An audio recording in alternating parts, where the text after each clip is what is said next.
return to England, he cried, bursting into laughter. I'll do it. Even go right now.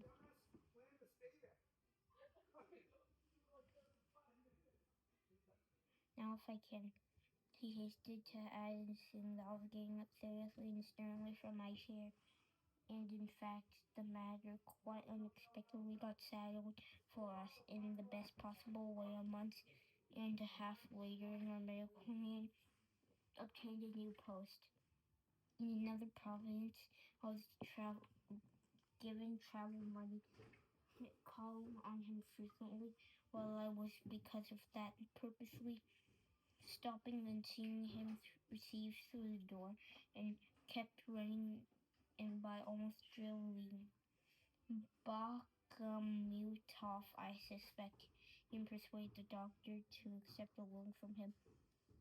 I saw Bakhmutov a couple of times during those 6 weeks, but we met for a third time, and I saw the doctor off in Bakhmutov arranged a farewell party at his own house in the form of the dinner with champagne. The doctor's wife was also present. She left very soon, however, to go to the baby. It was at the beginning of May, and the evening was bright, and the enormous ball of the sun was sinking into the bay. Bakhmutov saw me home, crossing Nikolaevsky Bridge, and we were a bit drunk. Thanked me for something and explained how pleasant it was for him. Bakhmutov spoke of his delight in matter it had ended so well. Thanked me for everything, explained how pleasant it was for him, and now was a good deed. Insisted that all of the credit was mine, and that what many and how taught and preached about the meaninglessness of the individual deed was gone wrong, and I was also terribly to talk. Whoever infringes upon individual charity, I began the organize of the social charity in questions of the personal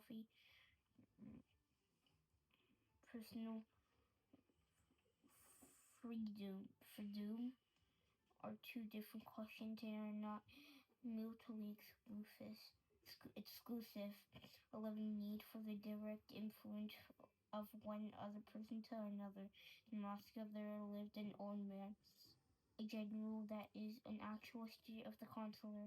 With German name, he dragged himself around to the jails and prisoners and exhaled the Shibboleth beforehand. That little old general, he would visit them in Sparrow, and beforehand the old general